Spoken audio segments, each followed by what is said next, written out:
नमस्कार दोस्तों, आज हम आपको दिखाएंगे कि कैसे डीप स्टेट भारत में वामपंथी मीडिया और एक्टिविज्म के कॉकटेल को ना सिर्फ फंड कर रहा है बल्कि उनके आने वाली पीढ़ियों को भी तैयार कर रहा है। बस ये वीडियो देखते जाइए।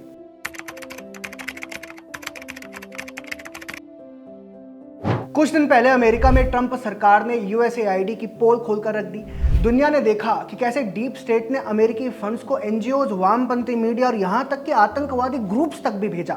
आपको याद होगा, हमने कुछ समय पहले एक स्टोरी की थी जिसमें बताया था कि गांधी परिवार और डीप स्टेट के बीच कैसे कैसे कनेक्शंस हैं और कैसे राजीव गांधी चैरिटेबल ट्रस्ट को यूएसएआईडी से पैसे मिले थे। अब हम आपको एक और प्रोजेक्ट के बारे में बताते हैं, फैक्टशाला। नाम से लगता है कि मीडिया और इंफॉर्मेशन लिटरेसी बढ़ाने का एक नेक प्रोग्राम होगा जहां पत्रकारों को ट्रेनिंग दी जाती है कि वे मिस इन्फॉर्मेशन से लड़ सकें, लेकिन असलियत कुछ और ही है।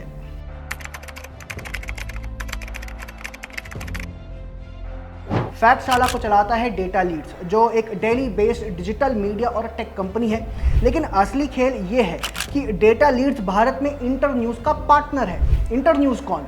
विकीलीक्स के खुलासे के मुताबिक यूएसएआईडी इंटरन्यूज को फंड करता है। इंटरन्यूज क्या करता है?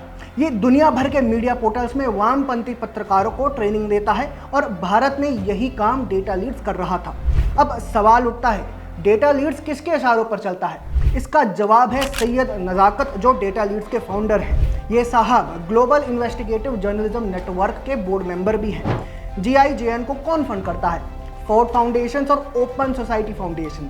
फोर्ड फाउंडेशन को तो CIA का दाहिना हाथ कहा जाता है और ओपन सोसाइटी फाउंडेशन वही ग्रुप है जिसने दुनिया भर में रजीम चेंज ऑपरेशंस किए हैं। और मजे की बात यही है कि जॉर्ज सोरोस के इसी ओपन सोसाइटी फाउंडेशंस को यूएसएआईडी से पैसे भी मिलते रहे हैं।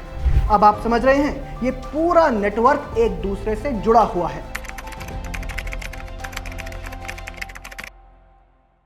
फैक्टशाला ने अब तक 75,000 से ज़्यादा लोगों को ट्रेनिंग दी है, लेकिन ये ट्रेनिंग असल में एक खास नैरेटिव सेट करने के लिए थी और इस ट्रेनिंग को ज़मीन पर लागू करने का काम संभाला था प्रशांत भूषण की संस्था संभावना institute of public policy and politics ने।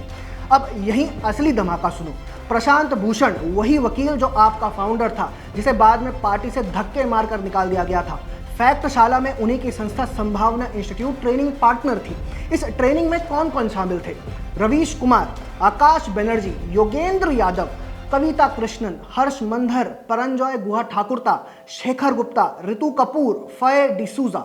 यानी हर बड़ा वामपंथी पत्रकार, एक्टिविस्ट और नैरेटिव सेटर इस नेटवर्क से जुड़ा मिला। आपको लगता है कि ये लोग सच में फेक न्यूज़ रोकने का काम कर रहे हैं? नहीं, ये लोग असल में प्रो लेफ्ट नैरेटिव को लेजिटिमेट बनाने का काम कर रहे हैं। ये खुद को न्यूट्रल दिखाने के लिए फेक फैक्ट चेकिंग इंडस्ट्री चला रहे हैं। यूएसएआईडी से फंडेड इंटरन्यूज का असल मकसद है डीप स्टेट के एजेंडे को मीडिया में सेट करना। अगर साफ साफ शब्दों में बताऊं तो यूएसएआईडी के जरिए डीप स्टेट ने भारत में मीडिया नैरेटिव कंट्रोल करने के लिए इंटरन्यूज को फंड किया।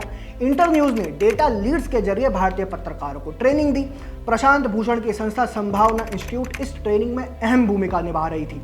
रवीश कुमार, योगेंद्र यादव, आकाश बनर्जी, ऑल्ट न्यूज और कई स्वतंत्र पत्रकार इसी नेटवर्क से जुड़े हुए थे और ये लोग खुद को इंडिपेंडेंट और निष्पक्ष पत्रकार कहते हैं।